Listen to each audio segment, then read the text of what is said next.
Cheers. Cheers.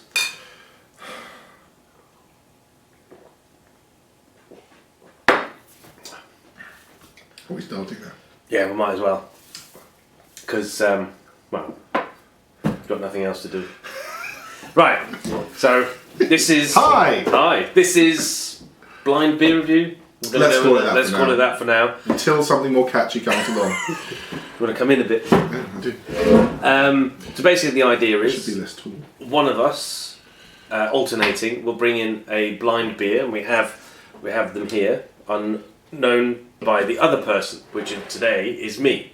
Next time we reverse the roles. So we then open these cans, take a drink, talk about the beer, what it is, and then try and guess what it is and reveal the actual beer and see if he's bought me alcohol-free Fosters or something They a bit make that? nicer. God. Yes, Do they need to? It comes in those blue cans. I know those ones. So, I'm Sven. I'm Matt. So, let's get pouring then, I suppose. Okay, I did give these a little jiggle, but... Yeah, this one's alright. Ah. So, we're going to pour this. It's not a stout. It's cloudy. It's got a good head. A very good head. It's very Wow.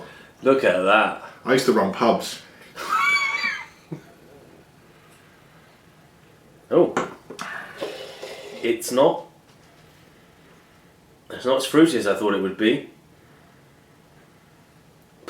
But yeah, it's got that sort of, well, it's not quite like a Nipa.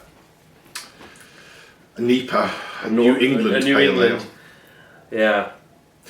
I think, I mean, obviously I don't want to say too much, so I don't want to sway your judgment. Oh, hang on. I can smell a little bit. This is a wild beer. It's got a bit of funk to it. All the best beers have a little bit of funk to them. Bringing a bit of Barry White to the brewing process. I mean, Yeah. for me, it's not a particularly complex smelling beer. No. I think it's actually... It's got a sort of a certain earthiness to the smell. Well, anyway, let's dig in. Get in.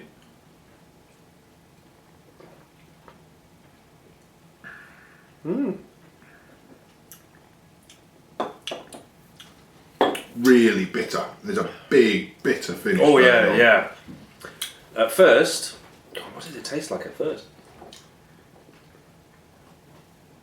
I get that funk. There's no fruit. Not a lot. Nothing obvious jumps out at me anyway.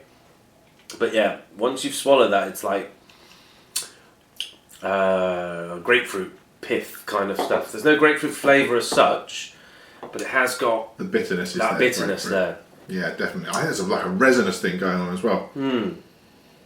Piney. Yeah. Nice pine. I mean, we're not talking like Harpic, but Magic tree. Yeah, I like it. It's certainly... I mean, I should make very clear, we did a pilot of this a couple of weeks ago. Oh, yeah.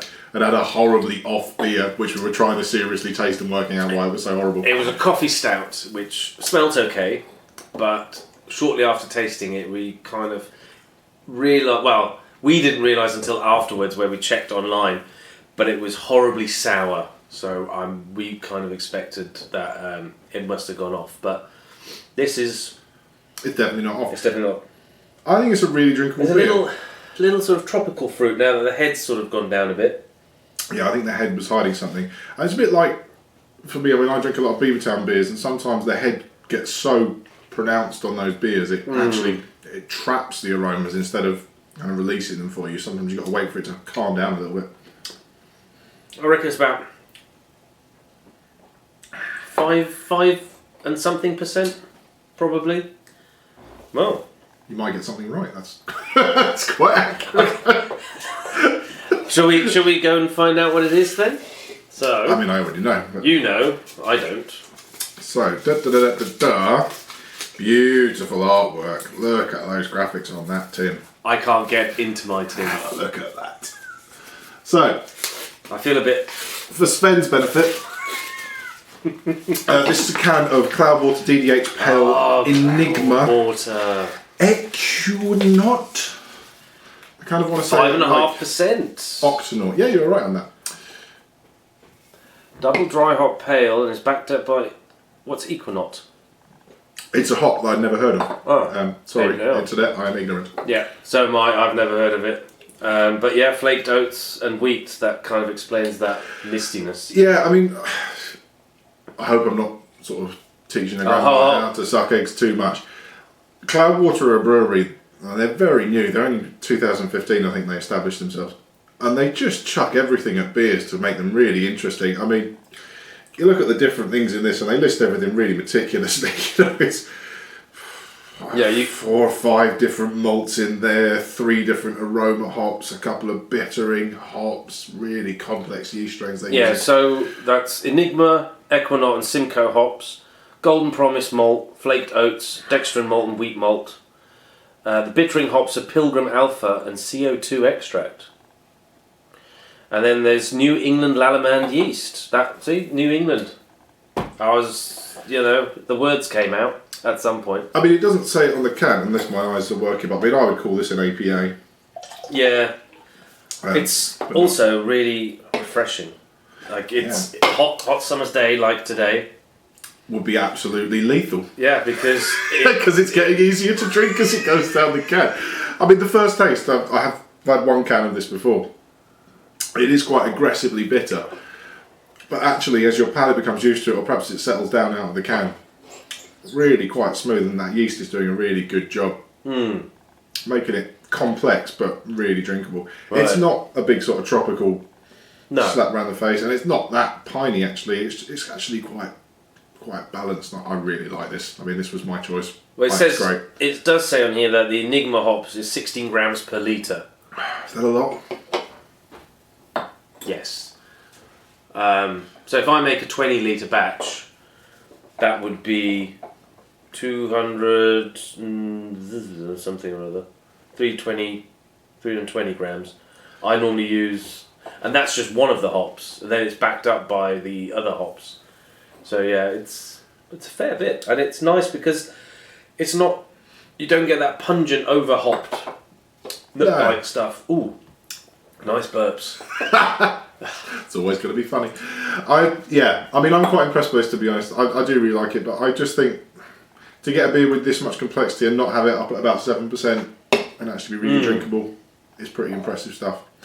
I'm going to drink the rest of the can. That's what we're here for. So yeah, I mean, I can recommend it, you can recommend it. So that's Cloudwater DDH in Pale Enigma Eukanot. For those of you who want to go out and get some. Just to put a footnote on that, I got this from Honest Brew.